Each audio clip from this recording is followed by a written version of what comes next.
Welcome to episode 2 of 7Robots. Fantastically Terrible podcast. Today's discussion is about Fists of Fury. We'll analyze two action-packed American Asian shows that slap the whitewash off racial stereotypes that you might have in your mind. They are Warriors from Cinemax in one corner, and in the other corner, Woo Assassins from Netflix. There are no lazy stereotypes or passive or offensive caricatures to be found anywhere. That is right. Well said. Warriors is a gritty, action-packed crime drama set in the late 1870s during the Tang Wars of San Francisco's Chinatown, which is something we don't really know about. Mm-hmm. Instead of starring the typical cowboy or settler, the main characters are Chinese immigrants trying to survive in a country that wants their cheap labor, but not them. The main character is Assam, played by Andrew Koji, a martial arts prodigy that as soon as he, as they say, crosses the salt, is sold off as a hatchet man to the most powerful Tang moments after arriving. And in the other corner, like I mentioned, Woo Assassins. Corner number 2. Corner number 2 is set in present-day San Francisco, my brother's birth town, to be exact, Presidio, who was also a martial arts practitioner, but not Chinese. Not Chinese, but not white. Right, and was quite good at it. Anyway. Yes, multiple black belts. To talk about Warrior, I'm just going to read from an ew.com article that you'll find along with everything else referenced on our website for this episode. In 1971, Bruce Lee pitched a series called The Warrior, in which he would star as a martial artist navigating the Old West. But studios passed, unable to envision a show around an Asian lead. The next year, Warner Brothers aired a series called Kung Fu, starring white actor David Carradine as an Asian martial artist in the Old West.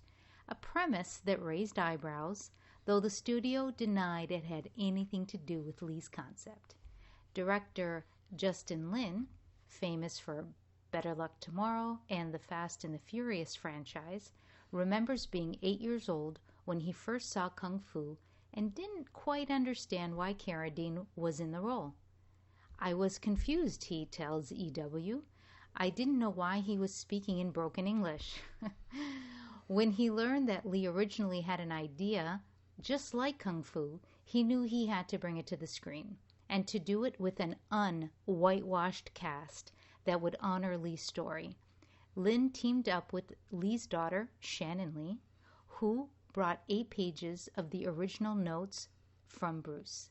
He says, and together they brought those pages to the small screen. The storyline, at least in season 1, which is what we've seen, carries through all the way from beginning to end.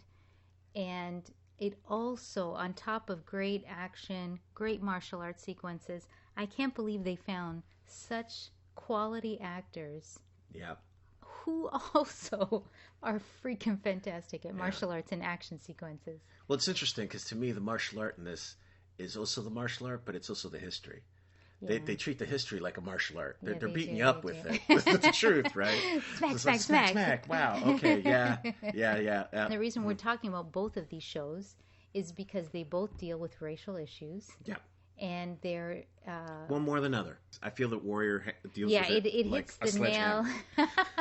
And I love it, because I'm a sledgehammer. That's me. And in our first episode, we looked at racial issues with black issues in America, with African American issues. Right. And now I thought we'd kind of round it up with other cultures like Asian American. I think it really honors Bruce Lee because he was American. But he wasn't treated American. No. And I think the reason that many people in the African American community loved him so much is because there was that connection where we kind of go, yeah, we know where you're coming from. And a quote from a history.com article, which again is posted on our website. Men from China had been immigrating since the 1840s, drawn by the country's ample opportunities for laborers. As railway companies competed to grow as quickly as possible, they needed a pool of cheap labor willing to take on dangerous and often back-breaking work, and Chinese immigrants fit the bill. Up to 15,000 Chinese men became railroad workers, then branched out into mining, farming, sewing, laundry, and other fields. But of course, Chinese immigrants were essential in the westward expansion of the country, absolutely essential in the development of the country. But weren't welcome. But were what? Weren't welcomed. No, they were not welcomed, of course. That was my really crappy Southern. I didn't even understand it. And the Chinese Exclusion Act was not revoked until 1943, as Uncle Six points out. Yes. And they actually did not have their rights restored, or no, have the rights of citizens, including testifying in court, until the late 1960s. Yep. It's disgusting. And that's not even like Native Americans was even later, but I know. It's all around the same time, 1967, with the first Civil Rights Bill. That's right, but they didn't actually have it in law. It was in law, but it wasn't enforced until 1965. That's right. So, Miguel. Yeah. What were your first impressions when we were watching Warrior? Awesome. Assam is very flawed. Yes. And it's almost like the every other character knows what he shouldn't be doing, and he does it. Yeah. And many characters, especially his sister, who I guess we'll get into, Mei Ling. Right. And also Toy. She owns the brothel, and she's like a businesswoman and an entrepreneur. Right. I mean, they're trying to look out for him and saying, think about what you do. Right. Look before you leap. And he doesn't. Which is actually kind of, if you think about the hero, and the hero being like the individual and jumping and doing all that, if he was real, he'd be an idiot. Yeah. Let's be honest. Well, I wouldn't say he's an idiot, but no, I mean like he wouldn't make wise decisions. He's constantly making mistakes. It's realistic. It is. Personally, I love Chow. He speaks to me. Yeah. So Wang Chao, who's played by Hoon Lee. Yeah, he's great. Wonderful voice too. Yeah. Oh, he has a great voice. Oh my God, great voice. I'd love to hear him narrate things. Yeah. And he doesn't. He tries to stay neutral. He sells weapons to everyone. He helps both of the Tongs, all of the Tongs. Throws an accent on he helps for the police. The cops. Just the conflict they show. Mm-hmm. These people are just coming for work. That's it. They're coming because they were promised jobs. They arrive. Like even the main character, he's instantly sold. Basically, he's not a slave, but he's sold as a hatchet man. Right. He had no idea what was going on. Suddenly he gets literally branded and he can't leave. He's stuck there. He didn't know what was going on. And I really, what I love about this is that I wish that there were more things like this that were this gritty. Historical fictions that were this gritty. Yeah. You really get a sense of how mistreated they were. Yeah. And you can find parallels. I love the parallels that you have to today. Well, I remember... They still look at the Chinese like a cheap labor force. And it wasn't just in the States, because in Canada, too, I remember as a kid, there was those commercials where they said, for every mile of the Canadian Railroad, there was one dead Chinese person. Because they carry the nitroglycerine. Yeah, they'd make them do all the dangerous stuff. Speaking of Canadian... Yes. Both Mei Ling, who's played by Diane Doan, and Toy, who's played by Olivia Chang, are Canadian. There isn't a character who's like, you're a waste. Even the Irish cop, well, he's Irish-American. Even that's a stereotype, having a corrupt, drunken Irish cop. Maybe there are stereotypes, but even you kind of feel a little bad for him. You do. He's also everyone. It's sort of like everyone in Chinatown is cursed to be in the crapper.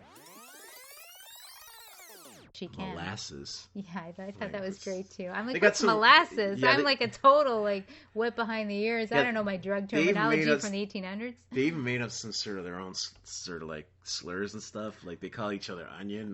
They're onions, and the white people are ducks and the ducks live in the pond. And I don't know if that's accurate or not. No, it's not. Idea. They made it up for the show because they were like thinking of what could they say about them. So they just made it up. And I love the way they handle language. In a way that's natural, because obviously they would be speaking to each other in Chinese. Mm-hmm. They show the white people. Mm-hmm. They subtitle it. You hear Chinese and they subtitle it in English. Mm-hmm. And when they speak to each other, it's English. So we're part of the group at that moment. Exactly. I like that it does that. It makes you feel excluded and then included. Yeah. So you're them or you're not them.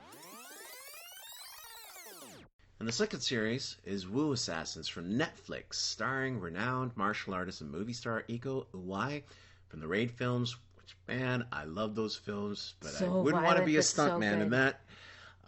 The Night Comes for Us, and also Tommy Flanagan from Sons of Anarchy, and Karen Winnick from Vikings.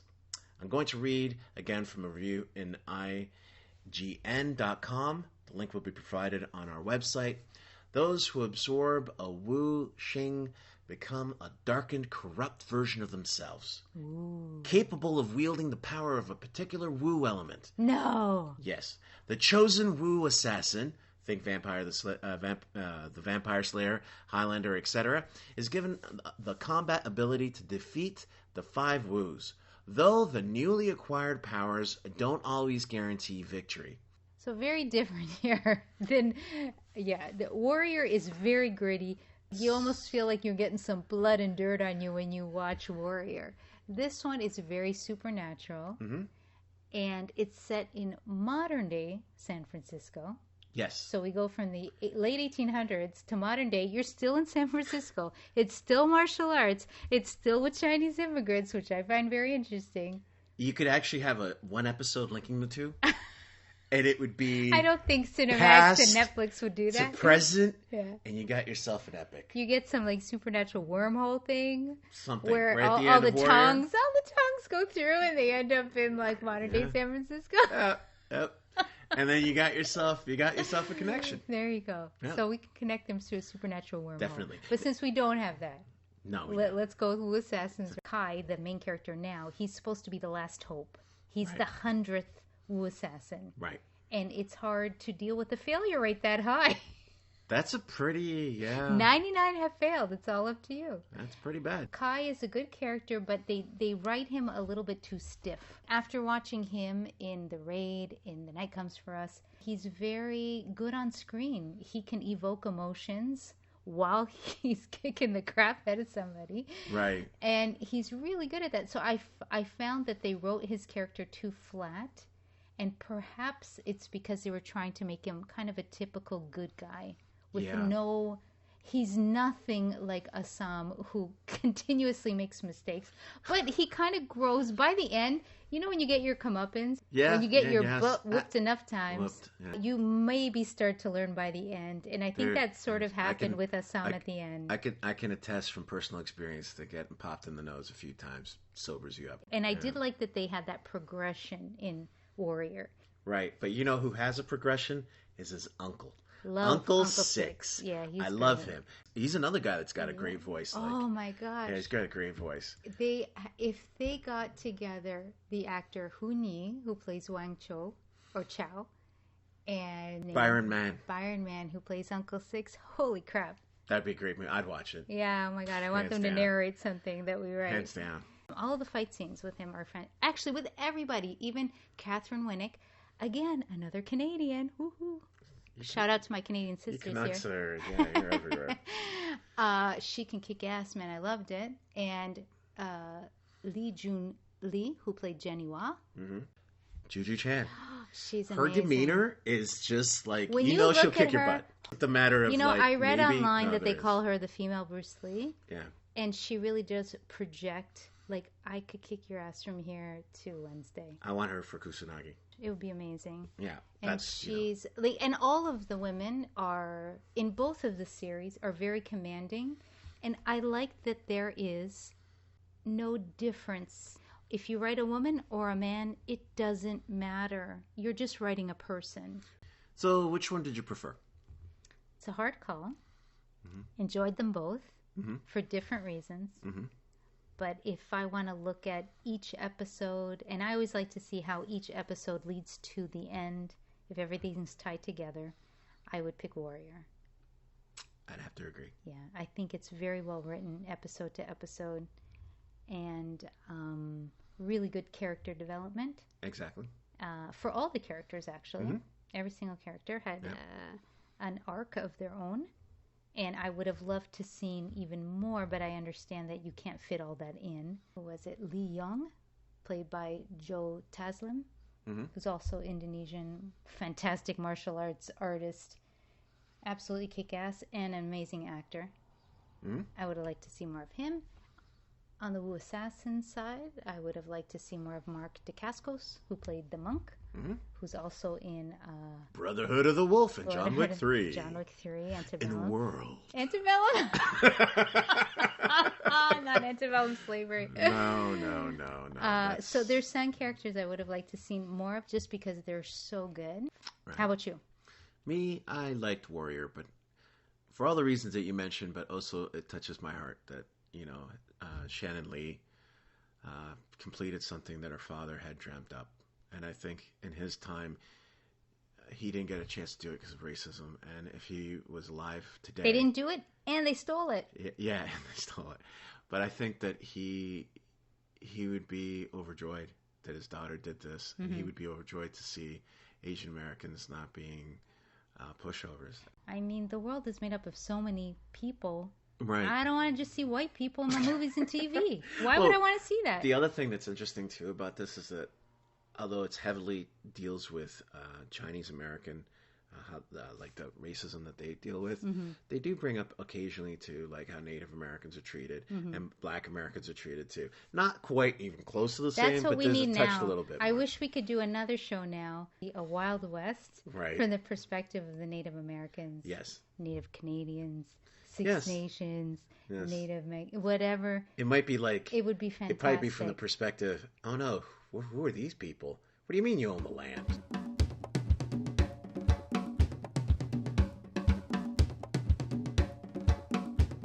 And now it's time for the fantastically terrible character or creature. At the end of every episode, we highlight a fantastically terrible character or creature. Today we pay homage to the Roaming Gnome in the 2001 French film Amélie. In the film, Amélie takes her father's favorite garden gnome and asks her friend, who is a flight attendant, to take pictures of the gnome at iconic landmarks around the world. After the death of her mother, her father is stuck in a depressed, should I stay or should I go? Don't hum that song, please. Anyway, dilemma.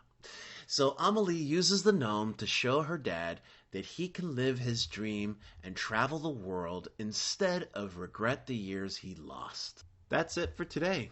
7Robots, Fantastically Terrible. Podcast is by Miguel Guerra and Susie Diaz. Our theme song is by Susie. For more information on the episode, including links to everything we've referenced, please visit our website at www.7robots.com/podcast. The best way to support the show is to subscribe on iTunes. Yes, we're on iTunes now. Yes, we are. If you leave a comment, we'll thank you live on the show. We absolutely will. You can also read our comics for free on Webtoon, listed under 7Robots. We have a horror anthology called Ghost Metal, and a children's slapstick comedy called Wolf Boy and the Magical Warriors. Thank you for listening, and we'll see you next time.